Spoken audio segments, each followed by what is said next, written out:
Ассалаумағалейкум. Уалейкум ассалам. Қалайсың? Аман есен жүріп жатсың ба?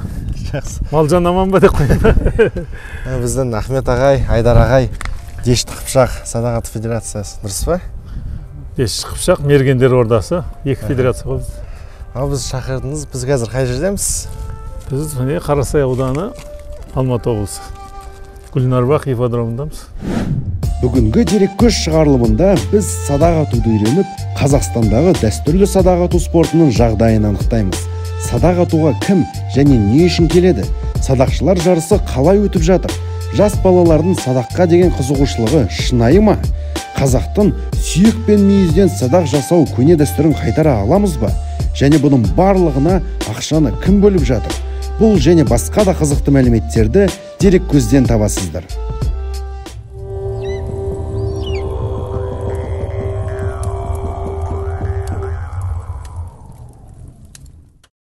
Негізі жаттығуды неден бастаймыз ғой?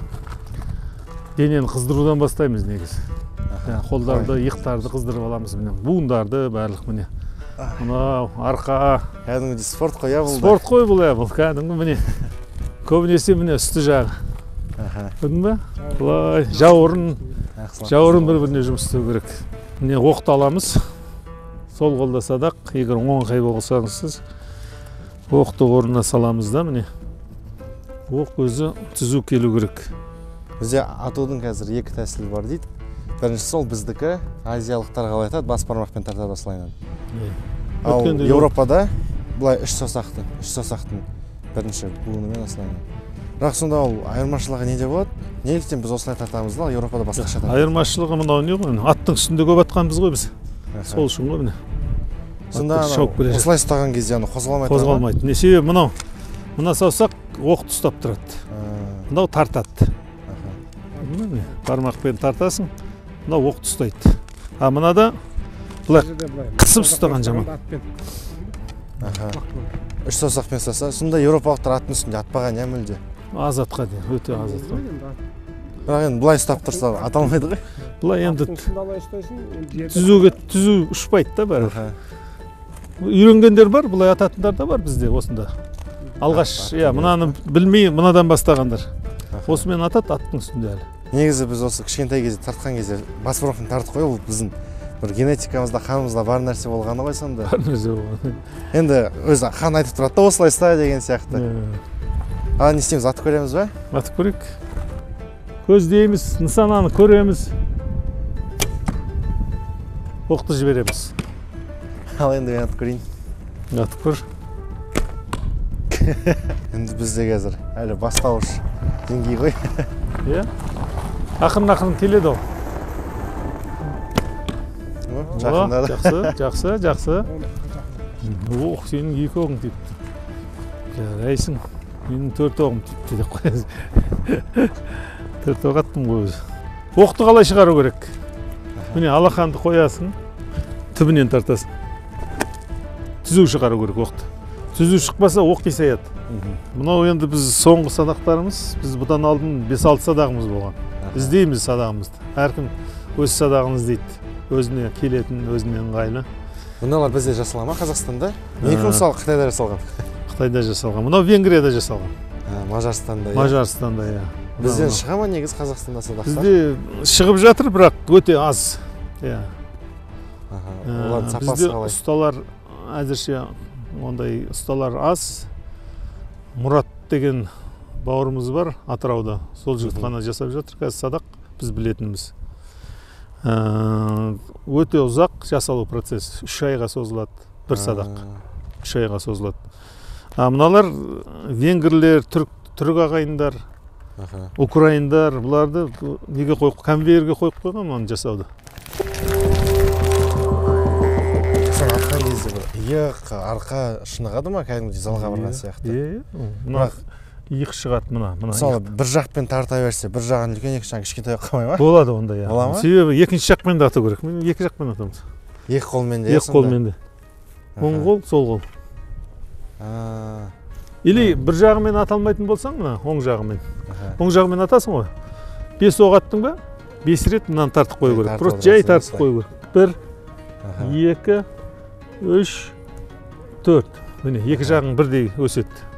Арқа бұлшық еттер. Бұл жерде бұлшық еттер мына бицепс дейді ғой. Бицепс, мына кеуде, төс, сосын мына арқа ең көп дамитын мына арқа бұлшық еттер. Мына суға жүзетіндер мен садақ ататындарда ғана дамитын бұлшық еттер бар арқада. Себебі жауырын жұмыс істейді ғой бұл жерде. Ана жүзетіндерде тоже жауырын жұмыс істейді ғой. А мына бізде де жауырынмен тартылатын жерде садақ. Осылай. Көрдіңдер ма? Жазға қарай фигурасын жасай алмай жүргенде Рахмет аға ендір садақ атысыңдерді жақсылап шынықтырады. Бізде тағы мотоциклде бар ғой бұл жерде. Қайсақ? Мотоциклдер не сияқты? Міне Ермек бауырымның мотоциклдері бар, келіп тепсеңдер болады. Ал іште бар ма бірлесіз сіздерде? Іште біздің балалар жаттығып жатыр қазір. Балалардың жаттығын көреміз, жүріңіздер. Ал дайындаламыз, күтем команданы тыңдаймыз. Дайындаламыз. Көздейміз. Атам. Жақсы. Қалайсыңдар? Мынау біздің енді кішігірім залымыз қыста. Осы жерде жүреміз. Себебі басқа орын жоқ бізде.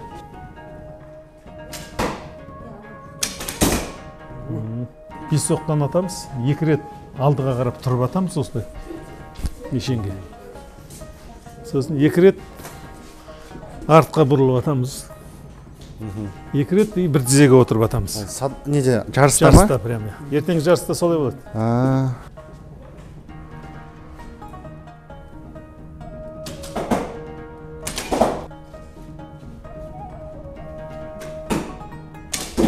Садақ ату тек қана дене күшін емес, онан кейін ана кореецтердің әлемде садақ ату бойынша ең жоғары деңгейде ғой. Сол кореецтердің бапкері сол кісі айтты. Садақ атуда садақты тарту, көздеу, бәрін үйренуге болады дейді да. Ең мықты жұмыс істейтін моторика дейді ғой, саусақтар. Біз ана көп балаларға ойыншықтар үйретеміз, сол моторика жұмыс істесін, саусақтың ұшындағы нүктелермен басып бір-біріне связаны дейді да. Мынау жақсы жұмыс істеген кезде бүткіл неге әсер бар да. Бүгін Қонаев қаласында садақшылар жарыс өтіп жатыр екен. Бізді соған қонақ болуға шақырды. Бүгін менімен бірге Шыңғыс, Абай бол деген арнасына білетін боларсыздар. Несі мүмкін өлеңдерін тыңдаған шығарсыздар. Армысыздар. Қазір енді садақшылардың жарысын көреміз.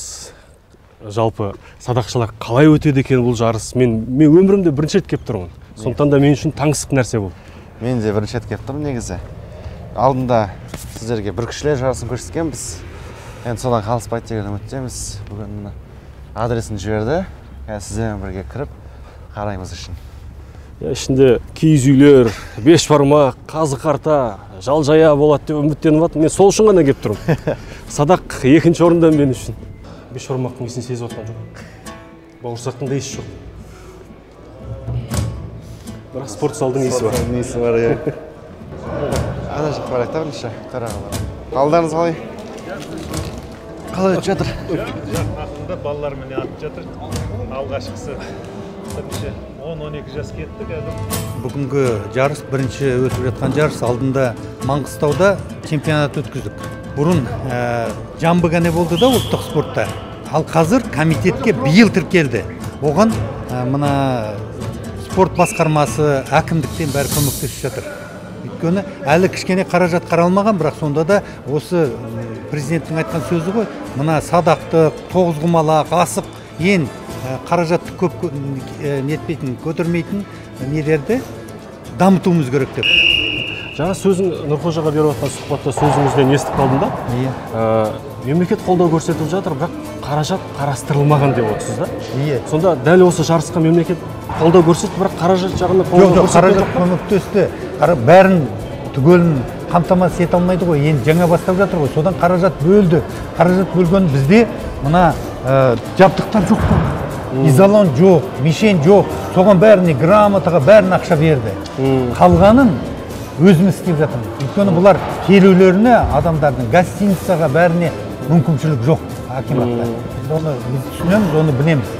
Біздің ең мақсатымыз осы дәстүрлі садақты дамыту биыл ғана басталды. Мен жеке өзіңізге сұрақ қойғым келіп жатыр да. Мысалы үшін сіз енді жалпақ тілмен айтқанда кеңестік үкіметтің өнімісіз ғой. Бұл садақ ату спортына қалай келдіңіз? Не түрткі болды сізге? Ол мынаны бір қызық жағдай болды. Құрылтайға бардым, құрылтайда баяндама жасауым керек болды. Көшпенділердің құрылтайы болды. Сол құрылтайға шақырды, немене симпозиум өтті. Сонда мен баяндама жасадым.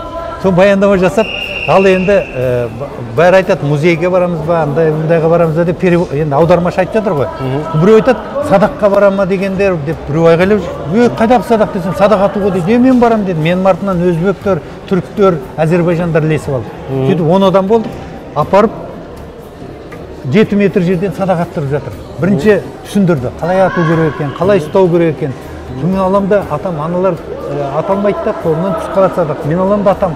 Мен аламын, маған айтады, мына кісі атып жүр деп қояды. Мен өмірімде бірінші рет ұстаптым садақты. Анау айтқаны бойынша, правила бойынша аттырдым ғой. Тиеді анаған, тие береді. Сонда деді, ана переводчик айтады, мажар. Мынау атып жүр дейді, жарысқа қатысып жүр деп. Мен айттым, жоқ, мен қолыма бірінші рет ұстаптым, сенбейді. Сонда көрдім де қызықтым әлде. Сол жақтан 2 садақ сатып алдым.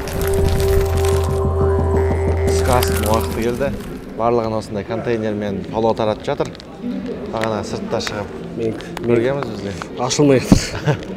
Ахмет ағайдың жұбайы сыртта қазан ошақта палау пісіріп жатқан. Оны көрсетіп үлгермеген екенбіз. Ал ас болсын. Ой, рахметке ішіне қазы тауып алайын. Қазы жоқ екен. Бірақ капуста бар. Жеп көрсетемін ғой. Капуста аса қатты ұнай бермейді, бірақ. Не деген дәмді. Рахмет, өте тамаша. Бауырсақ бола ма деп күтіп едім. Бауырсақ жоқ, бірақ палау бар. Осыған да ризамыз.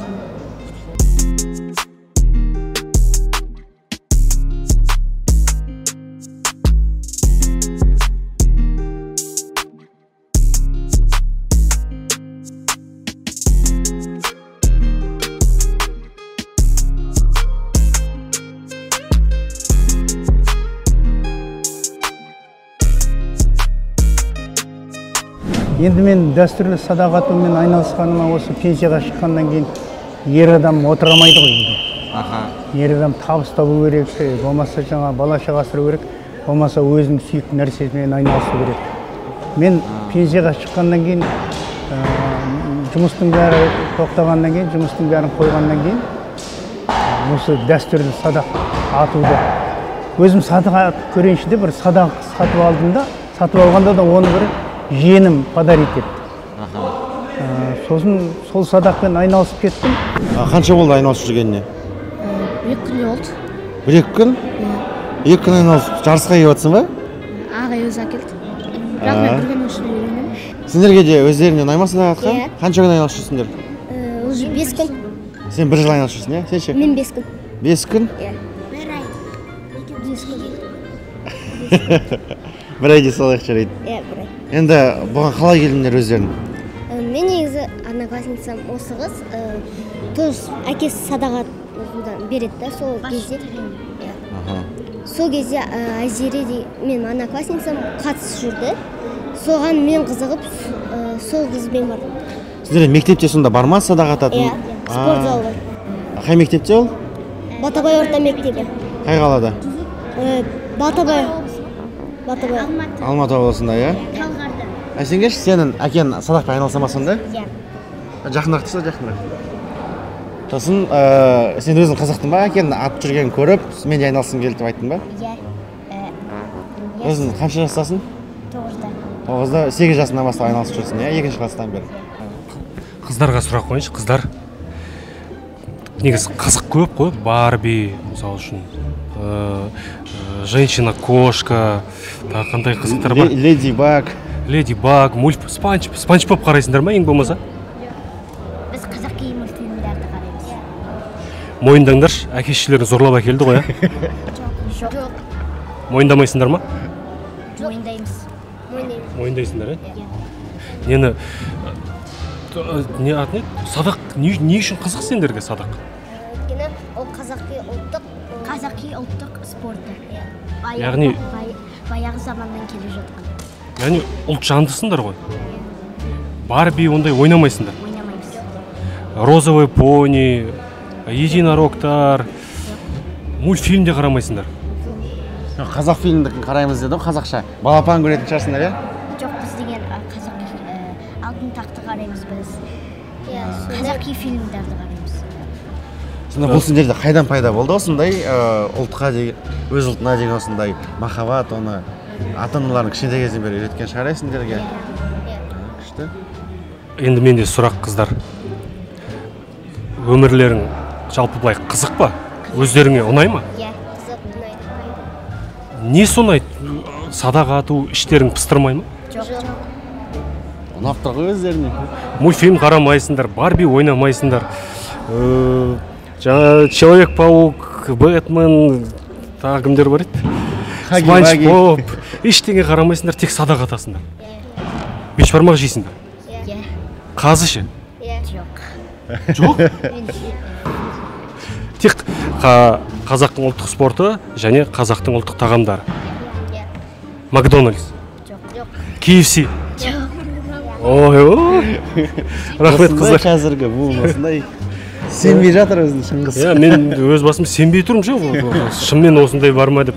Мен үшін сендер бір ерекше тұлға болып тұрсыңдар. Не дейсіңдер? Бешбармақ жейміз. Сендерге үйрет қойды ма, осылай жауап бересіңдер де? Өздері айтып тұрмыз. Микрофонды өшіреміз, енді шындықтайтын. Шындықтайтып тұрмыз деді ғой.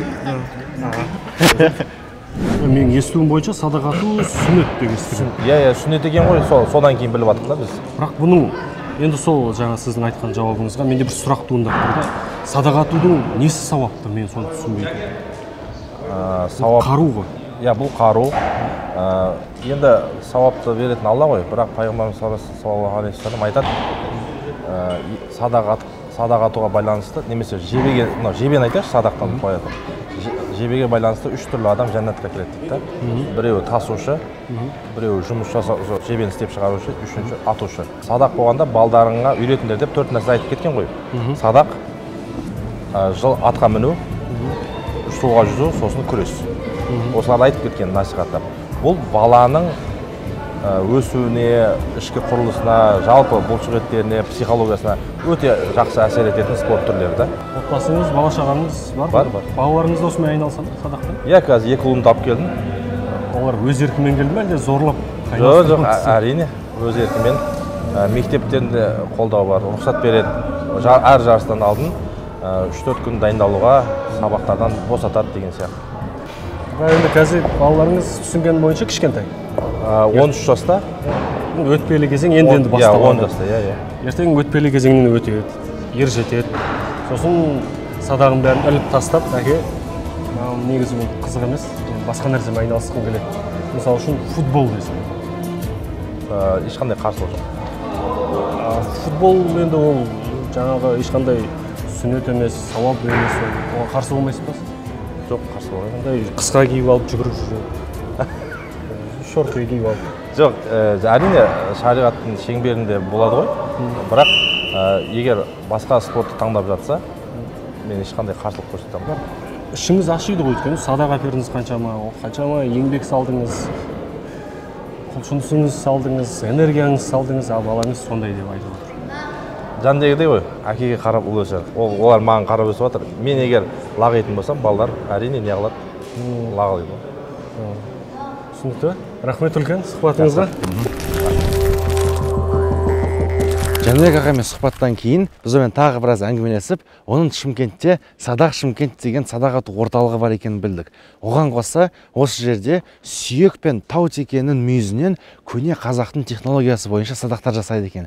Біз соған қызығып, осы жерді көріп, оған қоса сіздерге көрсетейін деп келдік. Ал кеттік, кіріп көрейік. Ассалаумағалейкум. Уалейкум ассалам. Қалай? Аман. Шымкенттің садақ ату стилі Алматыныкінен айырмашылығы бар ма? Жоқ, өзі жалпы дәстүрлі садақта осы 2 стильді қолданады. Азиялық және европалық деп ше. Арнайы жүзік тағып алғанбыз, себебі қолды қылмас үшін ше. былай тартып сұқ саусақпен итеріп тұрамыз адырына қарай. Бұнда еш жаға кетпейді, жіберіп еркін тарта саламыз, жібере саламыз. Айтпақшы, Алматыдан жыл орын алдыңыздар ма? Соны айта кетейін. Алматы екінші орында 40 метрде алған ғой, тек қана. Біз сол уақытта 3 медаль алдық Қостанайда. Мына жақта да бағана айтып өттім, Жаңаөзенде чемпионатта.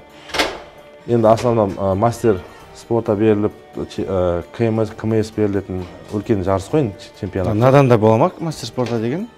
Дәстүрлі садақтан? Мен мастер спорттан мысалы, мынау мастер спорт. Мен білмеп, мен ойлаған бұл андай хобби сияқты шығар деп анау.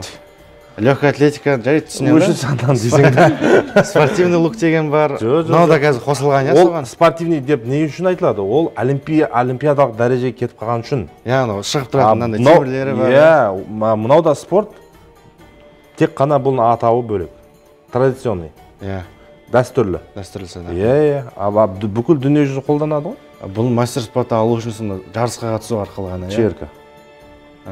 Чемпионат. Ол кәдімгі мемлекеттік түрде өткізіледі, иә? Әрине қолдау. Жәнібек ай, сізге бір қызық сұрағым бар. Мысалы, футболды алайықшы.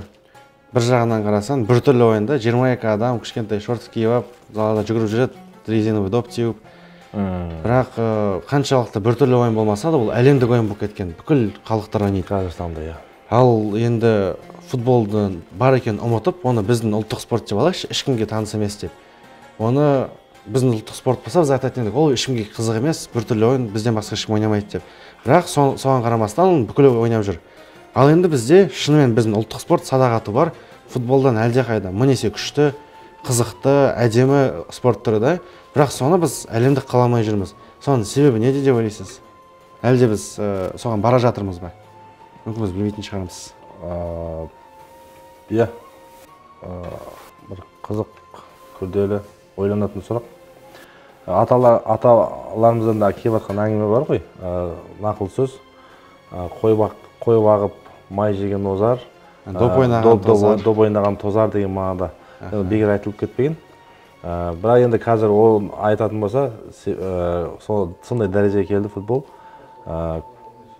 Миллионерлер қызығып, ең бай адамдар футбол. Жалпы ол спорт жайлы емес, садақ жайлы айтатын болсақ, ондай дәрежеге шығаруға болады Қазақстан немесе Орта Азия өңірінде. Біріншіден. Екіншіден, садақты дамымаған деп айтуға болмайды. Европа, Америка, оңтүстік, солтүстік.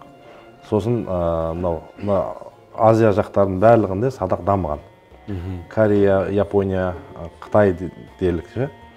Тек қана осы Орта Азия құрғанда құрып қалған кәдімгідей. Дамымай. Себебі Кеңес одағының ұмытқызды ғой бізге соның барлығы. Ұмытқызды біріншіден. Екіншіден, сол біз как будто біз дүние жүзінде бір жоқ сияқты не алып қаламыз да, ойлап қаламыз. Мысалы Түркияда жыл сайын фетих.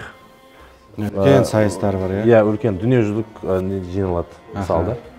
Сосын көшпенділер ойын әр жылы жинайды. Мажарстанда да өтіп тұрады. Венгрияда, иә, Румынияда үлкен нелер бар, чемпиондар бар. Жалпы Европа мемлекеттерінде көп атады. Тіпті Россияның өзінде де көп не қылады ғой, қолданады. Тек қана осы отар болған мемлекеттерде ғана дамымай қалған. Тура ортасына ұстаймыз, иә? Алматыда үйреткенді еске түсіріп жатырық. Енді Шымкентский болып қалай атуға болады? Сіздер сияқты бірінші орында алуға. Қандай бір ерекшелік құпияңызды айтып жіберсеңіз? Біріншіден ықылас болу керек. Бірінші попытка. Енді көше ана жаққа шығып кетті ма? Тағы рет көрейік. Ал енді көздеу жағына келейік, иә? Енді атуды. Осы маңызды.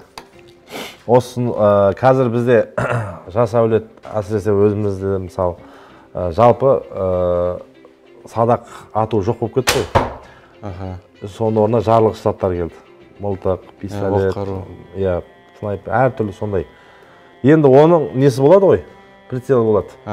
Соған қарап дәлдейді, әсіресе бір көз жұмалы. Енді қазір садақ осы өңірлерде енді дамып жатыр ғой, Орта Азияда. Соған салыстырады да. Қалай дәлдейміз? Қай жеріне қарап дәлдеу керек? Мылтық деп қабылдайды ғой. мылтықты атады, бұл да атып жатыр. Бұл да өлтіреді, ол да өлтіреді. Енді ол жарылмайды, бірақ бұл да енді зиян жеткізеді ғой, себебі темір ғой. Ұшы. Иә, жебесі бар. Енді қызық екен, сонда біз жәндегі сұраққа келіп астырет атқан кезде көзе бере қалғанбыз, бір садақта ондай жоқ. Ондай жоқ. Көз мерген, қол мергенді осыдан шығаруға болады. Содан естіген бір көз мерген болады, қол мерген болады. Сонда көз мерген деген өтірік? Көз мерген жоқ, өтірік емес, екеуі де бар. Бірақ екеуінің дәрежесін бірінші біліп алу керек та, сосын олар қай жерде ұштасады, қай жерде айырмашылығы бар деген. Енді бірінші көз мерген тұрады.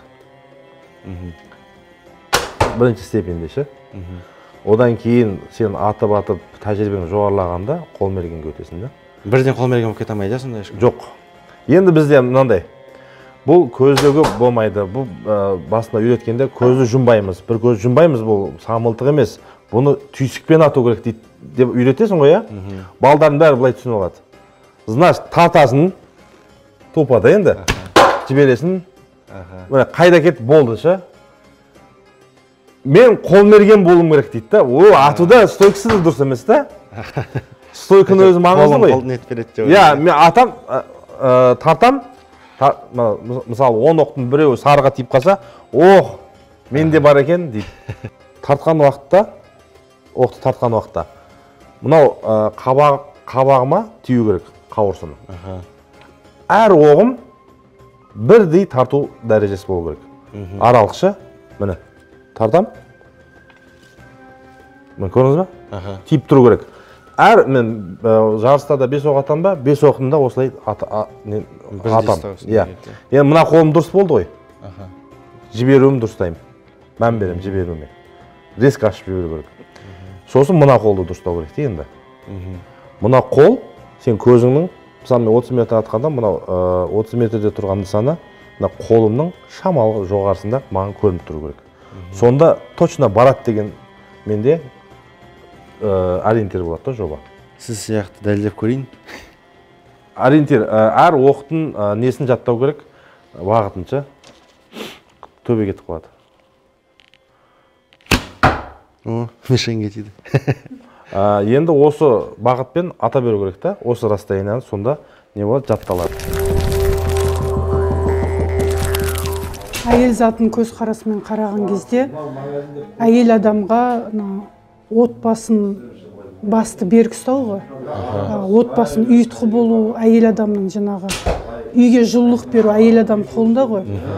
Ал мынау өзінің жаңағыдай жұмыс, өзінің қалауынша карьера дейміз ғой, карьера қуудағы әйел басқа салаға бұрылғанда отбасы қалыңқырап қалайды да. Сол кезде негізі бір шетінен екі жақты бірден алып жүру сәл қиыншылық туындайды әйел адамға, отбасы бар адамға да. Сондықтан бұл жерде жолдасың келісім керек. Ол кісі қолдаса, сенің әрбір істеген ісіңе қолдау беріп, ешқандай кедергі, ешқандай түрткілік болмайды. Соған қарай сені бақытып, сені керісінше шабыттандырып отыр. Немесе екеуі бірге айналысса, иә, одан да керемет болады. Екеуі бірге айналысса тіптен жақсы. Негізі отбасындағы әйел адамға әсіресе өзінің жолдасы қатты қолдау керек екен. Жолдасы қолдау бермесе, мысалға, ол кісі бала-шаға бар ғой, Аллаға шүкір, 4 бала-шағам бар. Сол мысалға барлығын отбасында мынау садақ енді оңай дүние емес, бұл дүние үлкен уақытты алғанымен үлкен күшті де алады, және өте бір бабалардан келатқаннан кейін бұл жерге рухы биік адамдар келеді деп ойлаймын негізі. Ал пайдасы бар ма әйел адамға?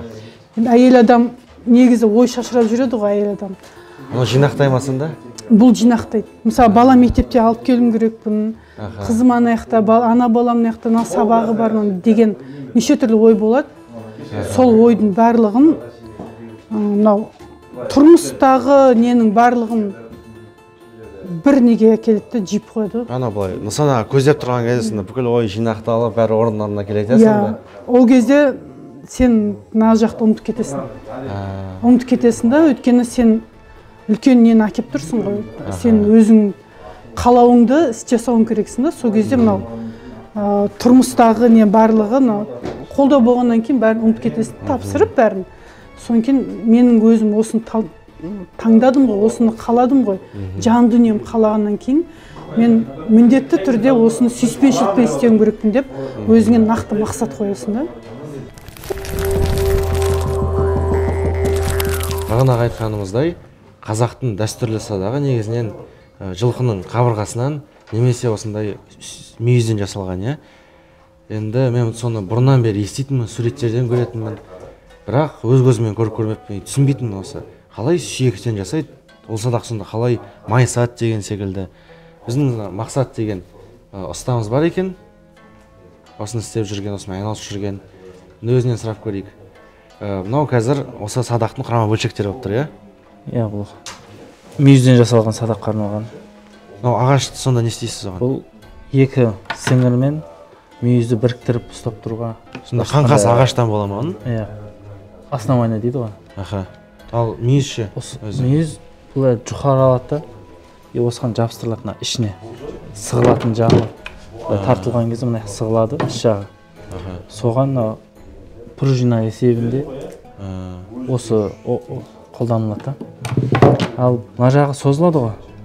Мына жақ сығылып, мына жақ созылған кезде сіңірді мына майдалап, балғамен ұрып жіп сияқты майда не болады. Сөйтіп орайсыздар, сыртынан. Соны осының қалған атқодынан жаңағыдай клей жасалады өзіне.